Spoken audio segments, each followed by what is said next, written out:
नमो तस्सा भगवतो अरहतो सम्मा संबुद्धस्सा। बुद्ध और उनका धम्म बाबा साहेब डॉक्टर अम्बेडकर द्वारा रचित कालजयी पुस्तकों के इस रचना संसार में आपका स्वागत है। आप जानते हैं कि इस समय हमने बाबा साहेब डॉक्टर अम्बेडकर द्वारा मूल रूप से अंग्रेजी में रचित ग्रंथ बुद्ध एंड हिज धम्मा, इसका ये हिंदी अनुवाद आप तक पहुंचाने का प्रयास शुरू किया है। और इस कड़ी में हमने अब तक ये लगभग 83वीं कड़ी है और अब से पहले 82 कड़ियां बुद्ध और उनका धम्म ग्रंथ के इस परिचय के साथ आपके पास पहुंची है। अभी इस समय तथागत सारनाथ में है और सारनाथ में अपने उन 5 परिव्राजक मित्रों को उन्होंने उनकी जो अनुभूति है, उनकी जो खोज है, उनका जो संशोधन है, उनका जो निष्कर्ष है, वो अपने उन 5 मित्रों से साझा किया है। और अब मित्रों ने उनकी बात सुन ली है। बात सुनने के बाद अब ये अगले अध्याय पर हम लोग पहुंच रहे हैं। वास्तव में ये हिंदी अनुवाद जो है ये भदंत डॉक्टर आनंद कौशल्यायन जी ने किया है और इस ग्रंथ के मुताबिक ये द्वितीय कांड का दूसरा अध्याय है, दूसरा भाग है और दूसरे भाग का ये 7वां अध्याय। इस 7वें अध्याय में शीर्षक जो दिया गया है वो है परिव्राजकों की धम्म दीक्षा। तो आइए यहीं से आगे बढ़ते हैं।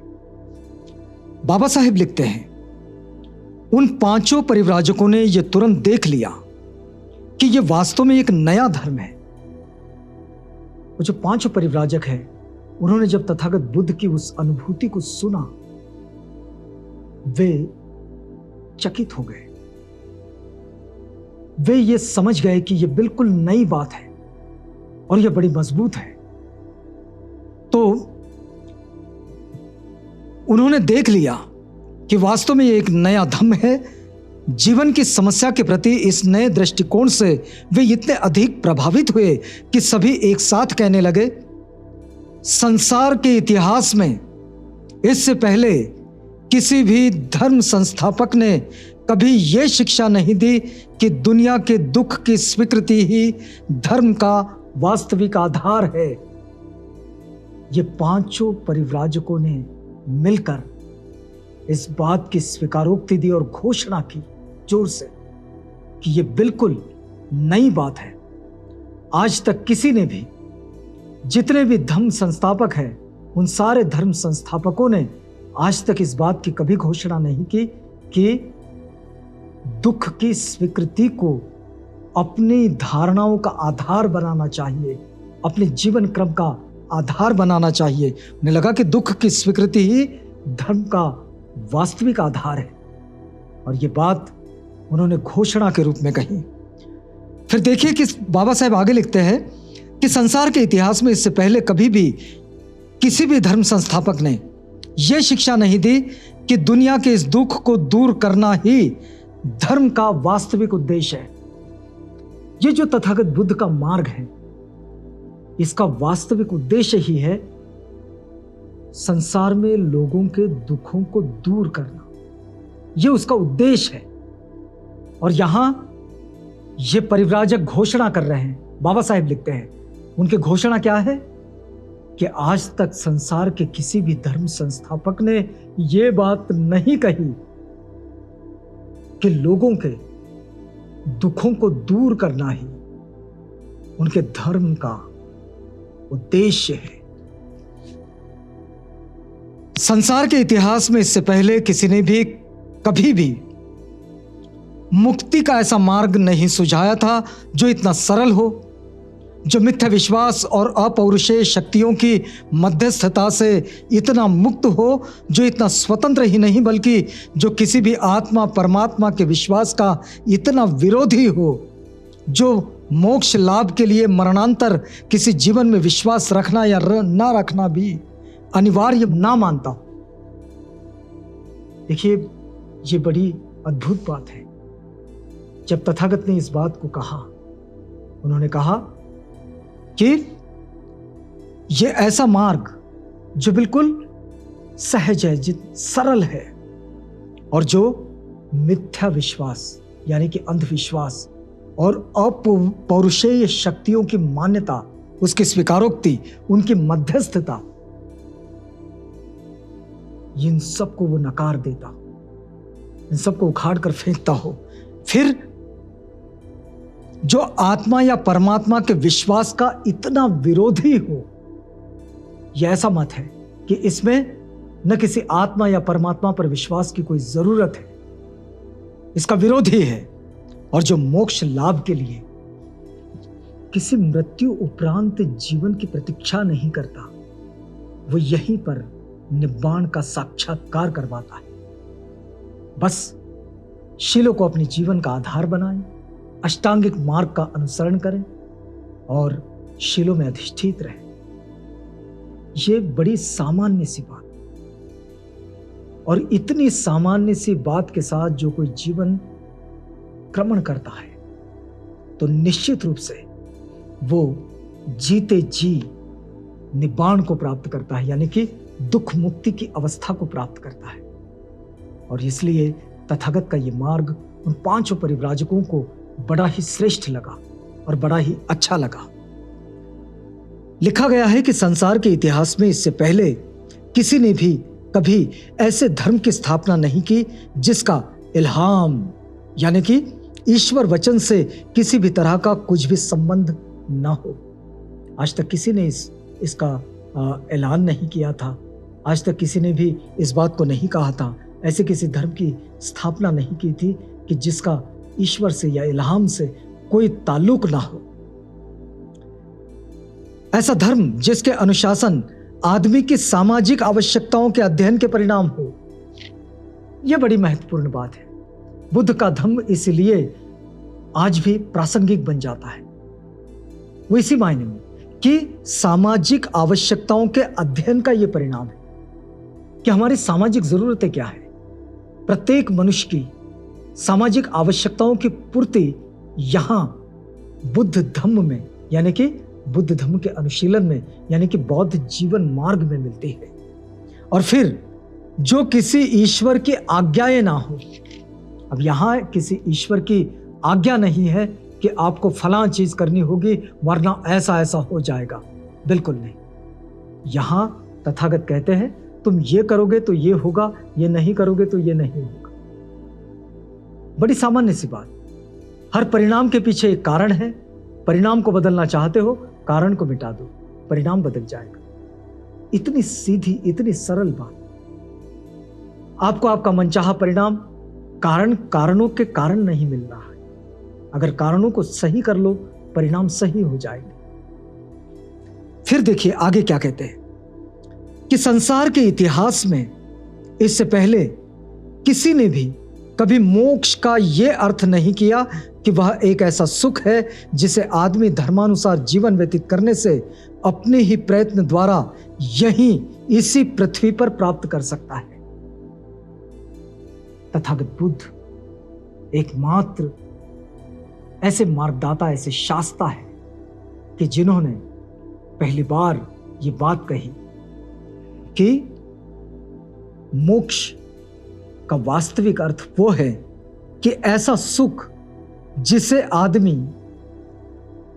धम्म के अनुसार आचरण करके यहीं इसी पृथ्वी पर इसी जीवन में जीते जी पा सकता है। और ऐसे कई लोग हैं, और स्वयं तथागत तो इसका एक बेहतर उदाहरण थे ही, कि जो अपने जीवन भर दुखों से मुक्त होकर जिए। तो दुख मुक्ति का ये रास्ता तथागत इस तरह से देकर गए, और ये पहली बार हुआ है। अब देखिए, उन परिव्राजकों ने जब भगवान बुद्ध से उनके द्वारा उपदिष्ट नया सद्धर्म सुना तो इसी प्रकार अपनी भावनाओं की अभिव्यक्ति की।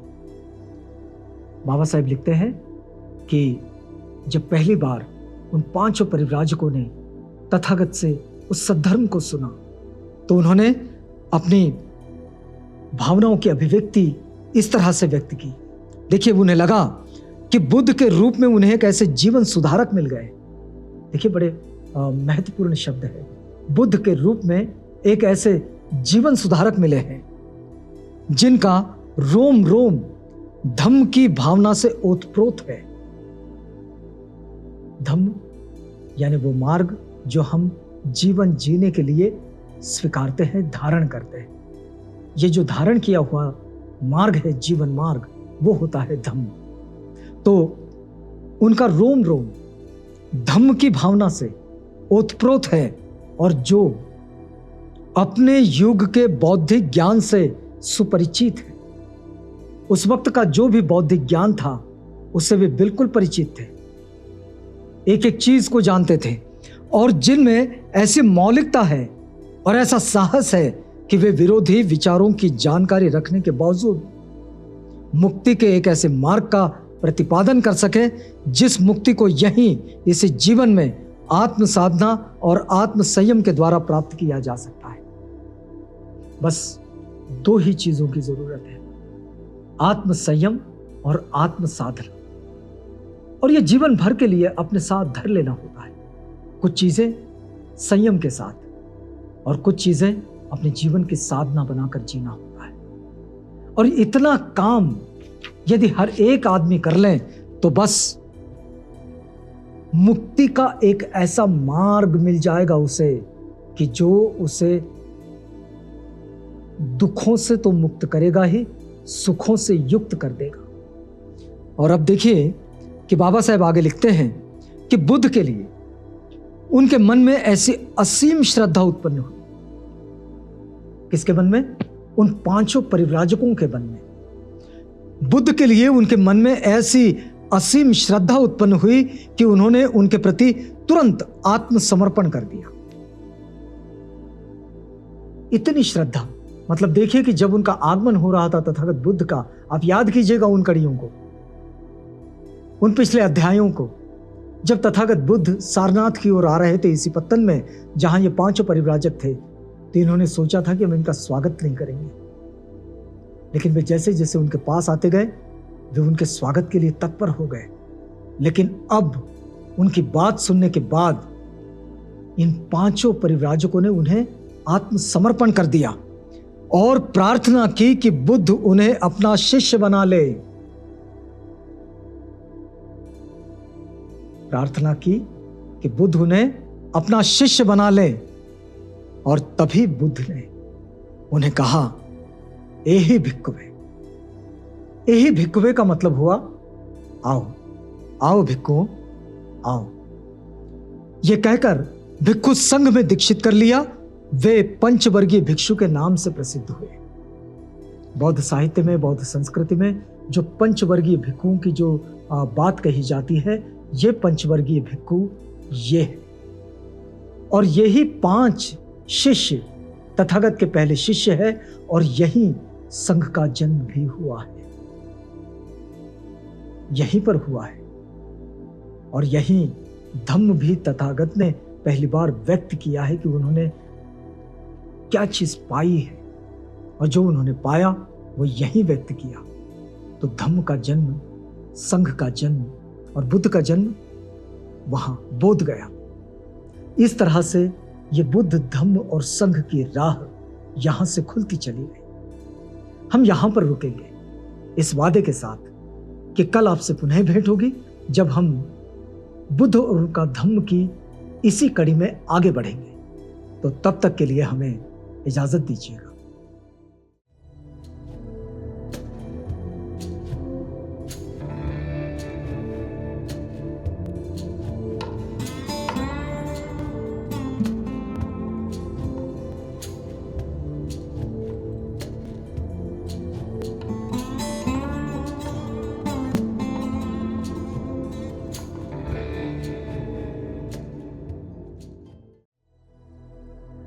बुद्ध और उनका धम्म।